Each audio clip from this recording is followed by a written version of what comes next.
से पूछते हैं कि तुम कहां से आए हो। वो बताता है कि मैं लायरा नाम के एक तारामंडल से आया हूं। मेरे ग्रह का नाम केपेक्स है जो यहां से 1000 प्रकाश वर्ष दूर है। डॉक्टर पूछते हैं कि तुम इतनी दूर से यहां पर कैसे आए। प्रॉट कहता है कि मैं लाइट की स्पीड से ट्रेवल करके अर्थ तक पहुंचा हूं। मैं एक बार पहले भी यहां पर आ चुका हूं, लेकिन उस वक्त इंसानों ने इतनी तरक्की नहीं की थी। डॉक्टर कहते हैं कि मैं तुम्हारी बातों पर विश्वास नहीं कर सकता। अगर तुम दूसरे ग्रह से आए हो तो तुम हूबहू इंसानों जैसे क्यों दिखते हो? तुम्हें तो अलग दिखना चाहिए। प्रॉट कहता है कि मैं यहाँ अर्थ पर ऐसे ही दिखूंगा, लेकिन जब मैं अपने ग्रह पर वापस पहुंच जाऊंगा तो मेरा रूप अपने आप ही बदल जाएगा। डॉक्टर को समझ में आ जाता है कि प्रॉट की दिमागी हालत ठीक नहीं है, इसीलिए वो उसे अपने इंस्टीट्यूट में एडमिट कर देते हैं, जहां पर और भी बहुत सारे पेशेंट्स हैं। यहाँ पर एक पेशेंट ऐसा भी होता है जो हमेशा मास्क पहन कर रखता है, क्योंकि उसे ऐसा लगता है कि बाहर के जर्म से, गंदगी से उसकी मौत हो जाएगी। वो मौत से बहुत ज्यादा डरता है। अब प्रॉट से दूसरे पेशेंट्स बात करते हैं। प्रॉट सबसे बहुत अच्छे से बात करता है और उन्हें बताता है कि मेरा ग्रह तुम्हारे ग्रह से बहुत बड़ा है और वहाँ पर एक नहीं बल्कि 7 चांद हैं और 2 सूरज हैं। ये सुनकर सभी हैरान हो जाते हैं और सबको लगता है कि ये पूरा पागल है।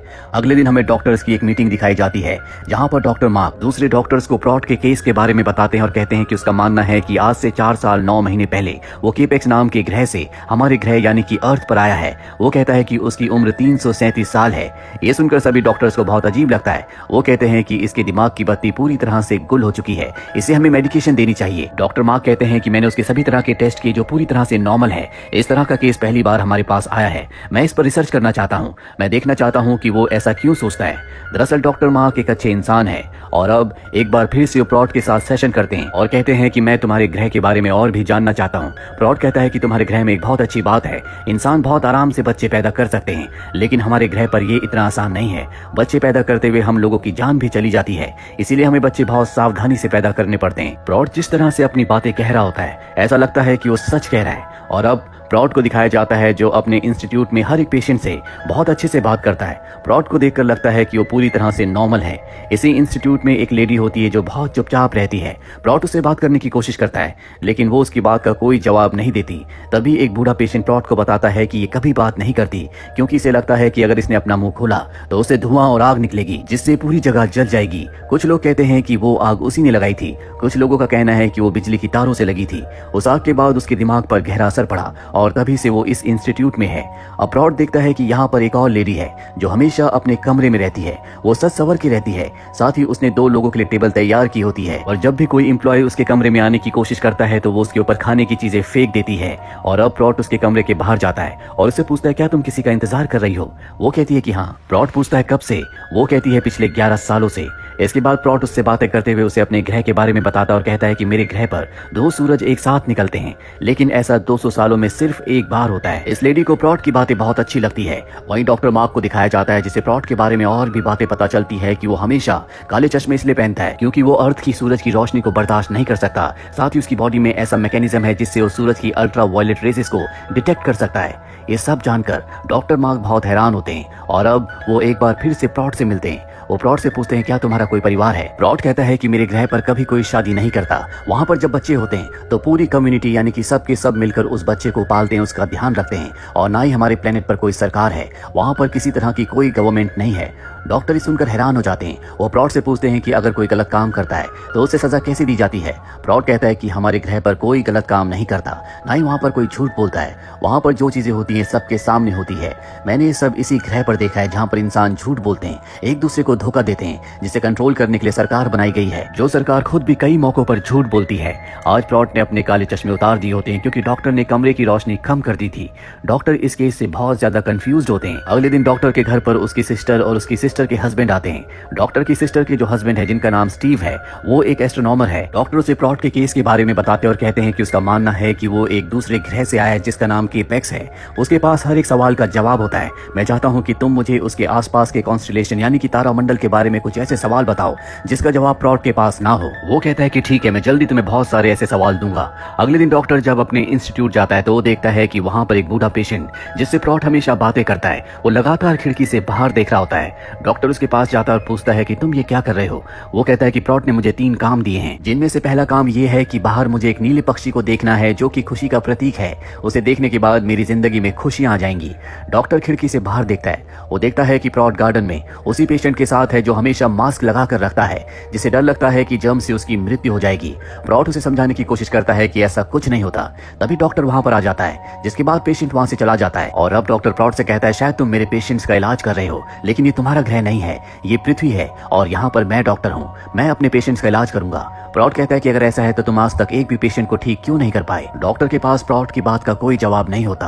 डॉक्टर उन सवालों को भी अपने साथ लेकर आया होता है जो उसने अपनी सिस्टर के हस्बैंड, जो कि एक एस्ट्रोनॉमर है, उससे लिए थे। लेकिन यहाँ पर प्रॉट उसके सभी सवालों का बिल्कुल ठीक ठीक जवाब देता है, जिन्हें वो अपनी सिस्टर के हस्बैंड से कंफर्म करता है। वो बताता है कि प्रॉट ने जो कुछ कहा है वो बिल्कुल ठीक है और इस बारे में इस दुनिया में 3 से 4 ही लोग जानते हैं। मैं चाहता हूँ कि हमें प्रॉट के साथ एक मीटिंग करनी चाहिए। हो सकता है कि हम उसके जरिए कुछ रहस्यों को सुलझाने में कामयाब हो जाएं। और अब कुछ एस्ट्रोफिजिसिस्ट प्रॉट के साथ एक मीटिंग रखते हैं, जहां पर वो प्रॉट से कहते हैं कि तुम अपने तारामंडल का चित्र बना सकते हो। प्रॉट चंद ही पलों में तारामंडल के चित्र को बना देता है, साथ ही वो उस इक्वेशन को भी सॉल्व कर देता है जो अब तक अनसॉल्व थी। सबके सब हैरान हो जाते हैं। वो प्रॉट से पूछते हैं कि तुमने ये कैसे किया। वो कहता है कि ये मेरा तारामंडल है, हमारे ग्रह में हर कोई इसके बारे में जानता है, ये मेरे लिए बहुत छोटा काम है। लेकिन अब भी डॉक्टर मार्क को लगता है ये उसके हाई आईक्यू के कारण हुआ है, वो किसी दूसरे ग्रह से नहीं आया। अब अगले दिन हमें इंस्टीट्यूट को दिखाया जाता है, जहां पर वो आदमी जो खिड़की से लगातार बाहर नीले पक्षी को देख रहा होता है, उसे नीला पक्षी दिख जाता है, जो देखकर वो चिल्लाना शुरू कर देता है, बहुत खुश हो जाता है। उसके साथ सभी लोग भी खुश हो जाते हैं। साथ ही वो लेडी जो कभी अपने कमरे से बाहर नहीं आती, बल्कि कमरे के अंदर हमेशा तैयार होकर किसी का इंतजार करती है, आज पहली बार वो भी अपने कमरे से बाहर आती है। डॉक्टर ये सब देखकर हैरान हो जाते हैं। उसी रात को प्रॉट के पास वही पेशेंट आती है जो कभी किसी से बात नहीं करती, क्योंकि उसे ऐसा लगता है कि अगर उसने मुंह खोला तो चारों तरफ आग लग जाएगी। वो प्रॉट से कहती है कि मुझे पता है कि वो नीले पंछी तुम ही हो। आज पहली बार उसने किसी से बात की है। अगली सुबह प्रॉट के पास एक पेशेंट आता और कहता है कि तुम यहाँ पर अपने ग्रह से कैसे आए, मैं भी यहाँ से जाना चाहता हूँ, मुझे यहाँ पर हर किसी से बदबू आती है सिवाय तुमसे।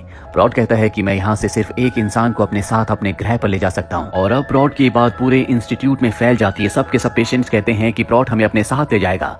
डॉक्टर मार्क को भी ये बात पता चल जाती है। वो प्रॉट से मिलते हैं और कहते हैं कि तुम सबको झूठी उम्मीदें मत दो, इससे उनकी हालत और भी खराब हो सकती है। प्रॉट कहता है कि मैं झूठ नहीं कह रहा, जब भी मैं वापस जाऊंगा तो मैं किसी एक को अपने साथ ले जाऊंगा। डॉक्टर पूछते हैं क्या तुम यहाँ से वापस जाने वाले हो। प्रॉट कहता है कि हाँ, 27 जुलाई को 5:51 पर मैं यहाँ से हमेशा के लिए अपने ग्रह पर चला जाऊंगा। डॉक्टर मार्क प्रॉट की बातों से बहुत ज्यादा कंफ्यूज रहते हैं। वो उसके बारे में और भी जानना चाहते हैं, इसीलिए वो तय करते हैं कि वो उसे अपने घर पर बुलाएंगे। हालांकि उनकी वाइफ उसे ऐसा करने से मना करती है, पर वो कहते हैं कि तुम चिंता मत करो। प्रॉट के साथ हॉस्पिटल से कुछ और लोग भी वहां पर आएंगे जो उसे कंट्रोल कर सकें। और अब प्रॉट डॉक्टर के घर पर आ जाता है, जहां पर वो सबसे बहुत अच्छे से बात करता है। वहां पर डॉक्टर का डॉग भी होता है जो प्रॉट के साथ बहुत फ्रेंडली बिहेव करता है। ये देखकर डॉक्टर हैरान हो जाते हैं, क्योंकि उनका डॉग कभी भी अजनबियों से इतना क्लोज नहीं होता। और अब प्रॉट डॉक्टर की बेटी को बताता है कि तुम्हारा डॉग तुम सबसे बहुत नाराज है, क्योंकि तुम उसका फेवरेट शूज हमेशा छुपा देते हो। और ये बात सच होती है। दरअसल डॉग को एक शूज पसंद होता है जिसे बच्चे हमेशा छुपा देते हैं। इसका मतलब ये है कि प्रॉट को जानवरों की भाषा भी आती है। इसके बाद प्रॉट को दिखाया जाता है जो डॉक्टर की बेटी को झूला झुला रहा होता है। तभी कोई पानी ऑन कर देता है जो प्रॉट के ऊपर गिरने लगता है, जिससे प्रॉट को कुछ हो जाता है। वो डॉक्टर की बेटी को जोर से पकड़ लेता है। हालांकि वो उसे छूटकर भागना चाहती है, लेकिन प्रॉट उसे नहीं छोड़ता।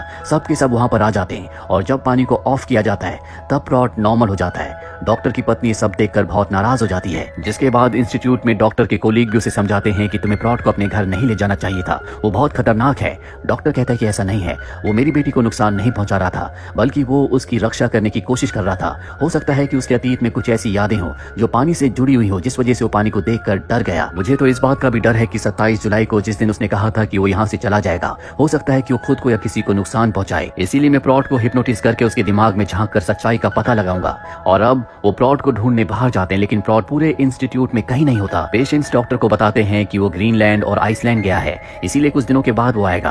प्रॉट को ढूंढने पर वो उन्हें कहीं नहीं मिलता, पर 3 दिन बाद डॉक्टर देखते हैं कि वो पेड़ पर बैठा है। डॉक्टर उससे पूछते हैं कि तुम कहाँ गए थे। प्रॉट कहता है कि मैं ग्रीनलैंड और आइसलैंड गया था, पर डॉक्टर को उसकी बातों पर विश्वास नहीं होता। वो कहते हैं कि मैं तुम्हारे साथ हिप्नोसिस का एक सेशन करना चाहता हूँ। प्रॉट इसके लिए मान जाता है और अब वो प्रॉट को हिप्नोटाइज करते हैं, जिसके बाद प्रॉट बताता है कि मेरा एक दोस्त था जिसका एक परिवार था। उसके पिता एक बूचर थे, लेकिन वो खुद कभी बूचर नहीं बनना चाहता था। ये उसकी जिंदगी की परेशानी थी, पर धीरे धीरे उसकी जिंदगी पूरी तरह से नॉर्मल हो गई। लेकिन एक दिन उसकी जिंदगी में कुछ ऐसा हुआ जिससे सब कुछ बदल गया। डॉक्टर कहते हैं कि मैं उस इंसिडेंट के बारे में जानना चाहता हूँ, पर तभी तभी प्रॉट को कुछ होने लगता है और वो होश में आ जाता है, जिस वजह से सेशन यहीं पर खत्म हो जाता है। अब अगले दिन हॉस्पिटल में उस पेशेंट के ऊपर जो हमेशा अपने मुंह पर मास्क पहन कर रखता है, उस पर वही बूढ़ा आदमी हमला करता है, उसे मारने की कोशिश करता है। जिसे प्रॉट ने 3 काम दिए थे, जिसमें से पहला काम था कि बाहर वो नीली चिड़िया का इंतजार करेगा। डॉक्टर उस पेशेंट के पास जाते हैं जिसके ऊपर हमला हुआ था, जो हमेशा मास्क पहन कर रखता था, जिसे मौत से डर लगता है, पर अब वो पूरी तरह से ठीक हो चुका है। वो डॉक्टर से कहता है कि मेरा डर बेबुनियादी था, मुझे अब समझ में आ चुका है कि मौत अपने हाथ में नहीं होती, मौत को जब आना होता है वो अपने आप ही आती है। डॉक्टर ये देखकर हैरान होता है कि वो पूरी तरह से ठीक हो गया। इसके बाद वो उस पेशेंट के पास जाता है जिसने हमला किया था। डॉक्टर उससे पूछता है कि तुमने ऐसा क्यों किया। वो कहता है कि प्रॉट ने मुझे 3 काम दिए थे और उन 3 कामों में से ये दूसरा काम था। डॉक्टर को कुछ समझ नहीं आता। एक बार फिर से डॉक्टर प्रॉट के साथ हिप्नोसिस का सेशन करते हैं, जिसमें उन्हें पता चलता है कि प्रॉट का अर्थ पर जो दोस्त था, उसने सन 1996 में अपने आप को पानी में डुबाने की कोशिश की थी। वो प्रॉट से पूछते हैं कि उसके साथ ऐसा क्या हुआ था, पर प्रॉट इस बात का कोई जवाब नहीं देता। डॉक्टर उससे पूछने की कोशिश करता है, जिससे प्रॉट को कुछ हो जाता है। वो डॉक्टर के ऊपर हमला कर देता है, जिसके बाद स्टाफ प्रॉट को यहाँ से ले जाता है। प्रॉट के पास जो पेंसिल होती है वो गिर गई होती है।